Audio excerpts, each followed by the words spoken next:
All right, kind of have a lot to get to. I've put up our basic topics over here on the board. This is the God section. Is there a God? And I know that this would be a lot more fun to discuss in person. Oh, here we go. There's lots of different arguments. I'm going to run through, these are the ones that you're going to be responsible for. The first four are all pro-God. Yes, there is a God. The problem with evil is an argument against God. And I know there's a lot of different conceptions of God, a lot of different religions, and so I hope you're not too disappointed. But we're going to be working with what is sort of a traditional monotheistic conception of God as a supreme being who has these properties.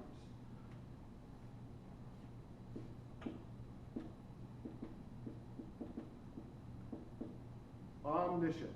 Omni means all, usually refers to God. Something is omniscient if it knows everything. So, all-knowing,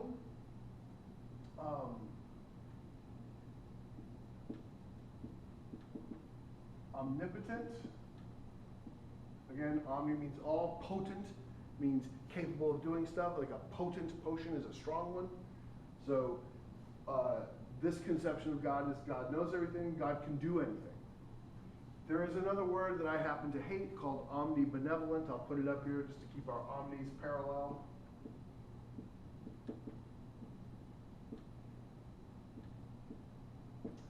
Benevolent means like good-hearted. So omnibenevolent is just another word that means morally perfect. So God knows everything, God can do everything, and God is morally like fantastic, but better than fantastic, morally unassailable, morally perfect. Anything else we need to put up here? All-knowing, all-powerful, and morally perfect.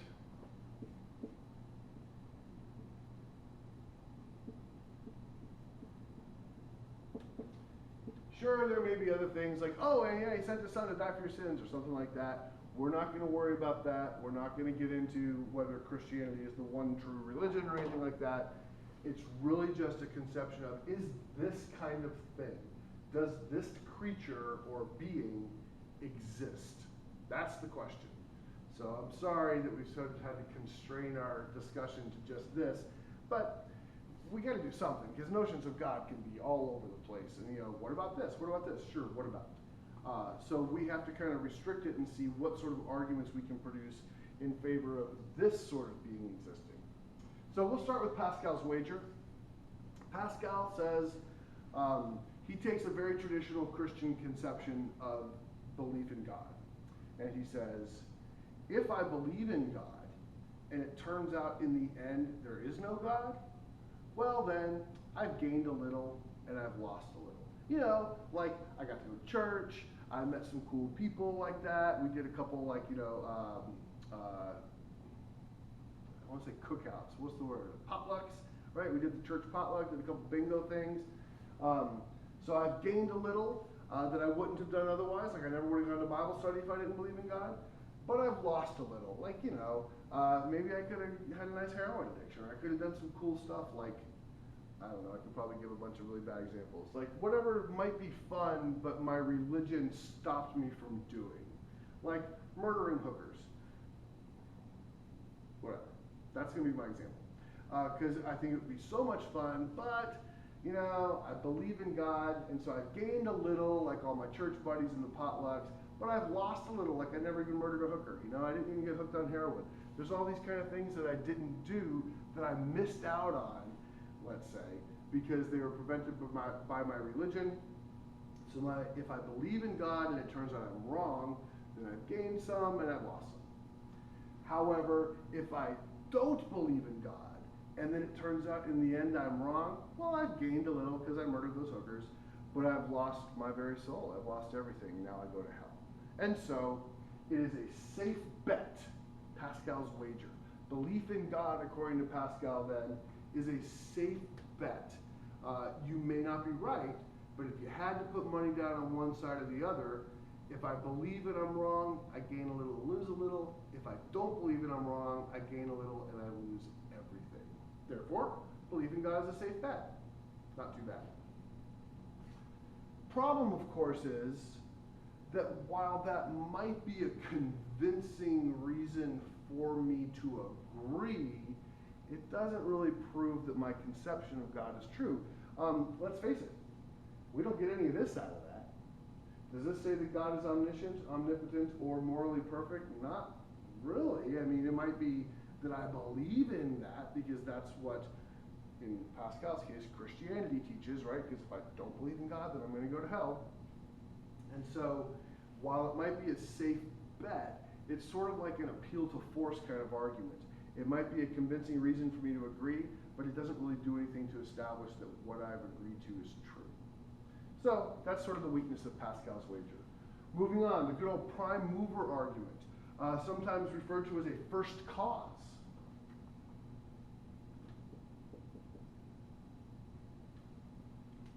And the argument goes like this. Things in the universe are in motion. Laws of inertia say that anything at rest must be put in motion by something else. The fact that there is motion, therefore, is evidence things are in motion because something set them in motion. That thing was in motion because something set it in motion, and so on and so forth. How far back do we go? Well, we can't go back infinitely. There must have been at some point a first act, the prime mover, the thing that started other things moving without it itself having been moved. Or if you like it better, we can do the same argument in terms of causation. Remember when we talked about the scientific worldview, we said, gee, if I just knew the sum total of events that led up to now, I would know what happens next.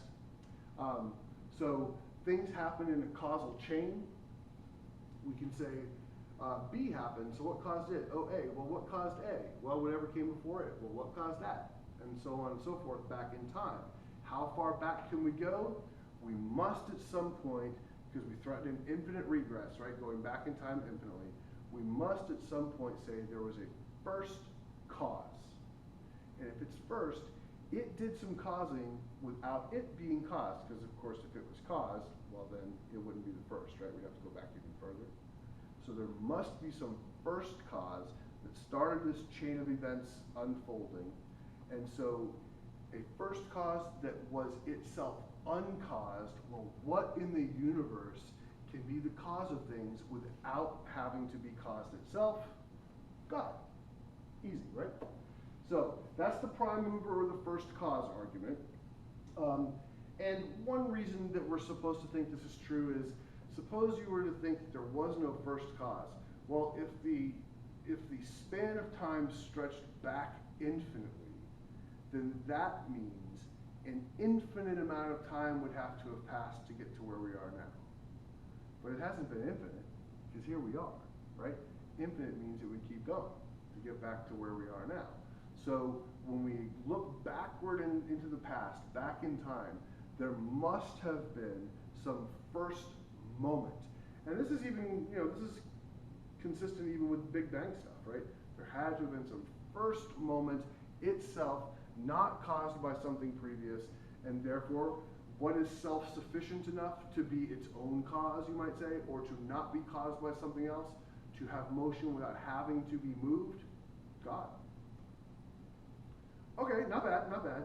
This is sort of the deist conception, at least in some ways. If you ever read about, the Thomas Jefferson view of God, it was God kind of kicked the ball off, got the causal chain rolling, and then took off, right? So this is the deist conception, right? That God is responsible for it, but not really intimately involved in the activities day to day. Does this help us here? Not really. And that's part of the problem with this prime mover argument. It doesn't give us what we want, right? We're trying to find some argument for believing in a being like this. And all the prime mover tells us is, the prime mover argument, is that God was the first cause. Not morally perfect, not capable of everything, just capable of like something, of starting off a causal chain. Omniscient? Who knows? I mean, is there anything in the prime mover argument that implies that God would know what's going on? There's not. There's just our habits, right, that we bring to the table.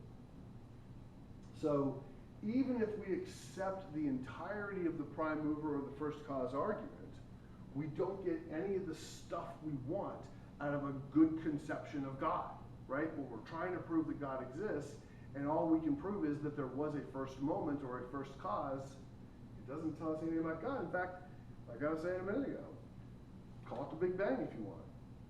I understand there's problems with that, what caused the bang, what were the preconditions, and so on, things like that, questions we might ask about the Big Bang.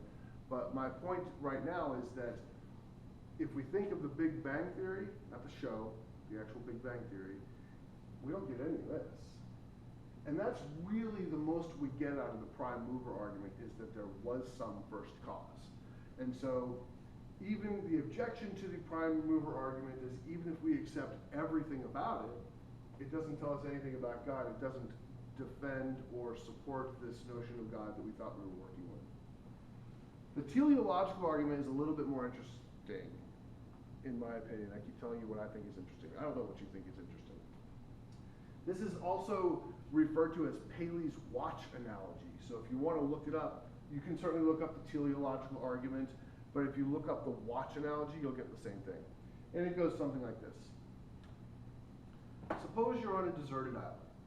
You're walking along the beach, and you look down and you see a pocket watch in the sand. You pick it up, you dust it off.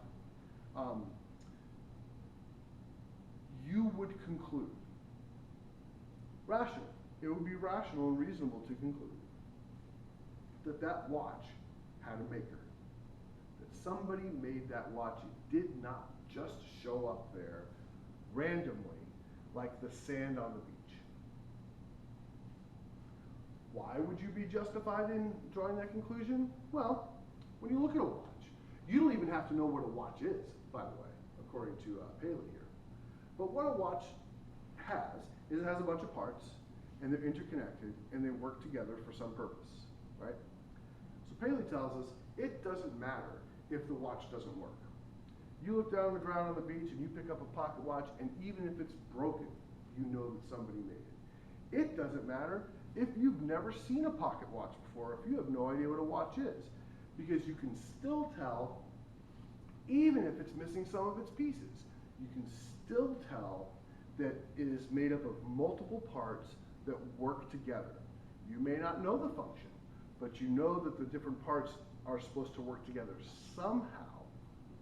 And so that implies that there was some purpose to this thing, whether it's actually working or not, that there was a purpose, and having a purpose implies that it was made by somebody for that purpose. You with me? So, basic idea is that because of the complexity of the pocket watch, you would know, even if you don't know what the purpose is or who the maker is, you would at least conclude that it had a maker. And I think that he's probably right about this. I think if I'm walking along a deserted island and I found a pocket watch, even if I've never seen a pocket watch before, I might say, gee, this isn't natural, right? That somebody must have made it. Left it here, put it here on purpose, did it by accident, whatever, I don't know any of that, but somebody must have made this thing. Paley tells us the reason we can draw that conclusion, and that we're rational in drawing that conclusion, is because the watch is so complex. So if you're with me on this argument so far, that complexity implies a purpose, and a purpose implies a maker, well then Paley's work here is done. Because if complexity is enough for us to draw that conclusion, how much more complex is the universe than a pocket watch? So if the complexity of the pocket watch was enough for us to rationally draw the conclusion that it had a maker, well then so much the stronger is the evidence for a maker of the universe. Because the universe is incredibly more complex than a mere pocket watch. So if there's enough evidence for a maker of a pocket watch because it's complex, well then the evidence for the maker of the universe is even that much stronger.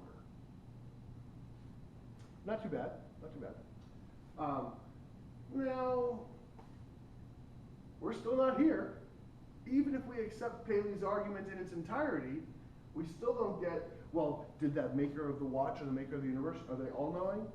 I mean, they know how to make a universe, you know? Are they omnipotent? Can they do anything? Well, they can, you know, make a complex thing, like a universe. Can they do anything? I don't know.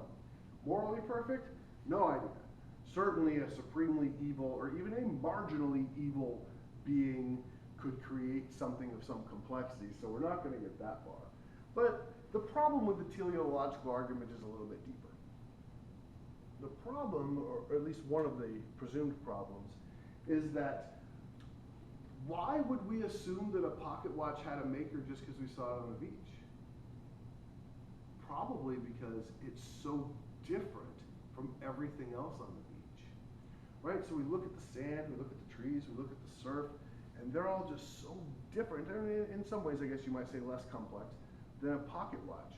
So the point, though, is that we're able to conclude that the watch had a maker by comparing the watch to the world around it. How do we do that with the universe?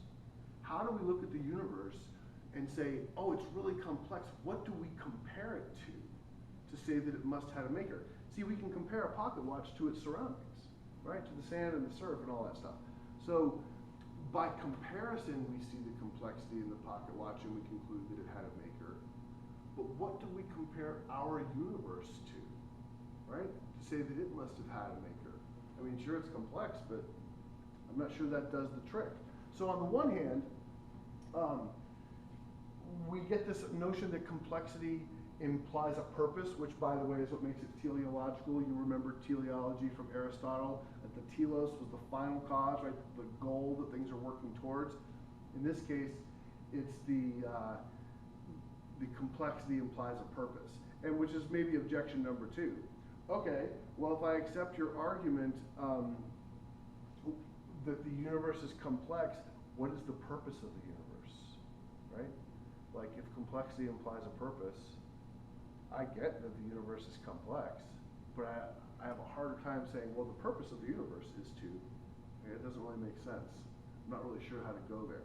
So the 2 objections are primarily that we would conclude a watch as a maker by comparison to the natural world. We can't draw that same analogy with the universe because we don't have any other universes to compare it to. And the second objection here is that just because something is complex, it doesn't necessarily imply that it has a purpose. And if you're going to say it does, that's fine. But then the burden is on you, Paley, to tell us what the purpose of the universe is. Now, in his defense, he says it doesn't matter. That is, when you pick up a pocket watch, you know it had a maker and you know it had a purpose, even if you don't know what that purpose is. You can still tell that because the pieces are complex and interrelated, that it had to have been put together by something with an intelligence for some reason. So there you go, there's a teleological argument. I know this video is going a little bit long, so I'm going to knock it off here and we'll pick up with the ontological argument and the problem of evil in the next video. The ontological argument is sort of philosophically the most robust and probably famous argument in favor of this. Because remember, again, so far with all of our arguments up until here, we haven't gotten what we wanted out of a notion of God.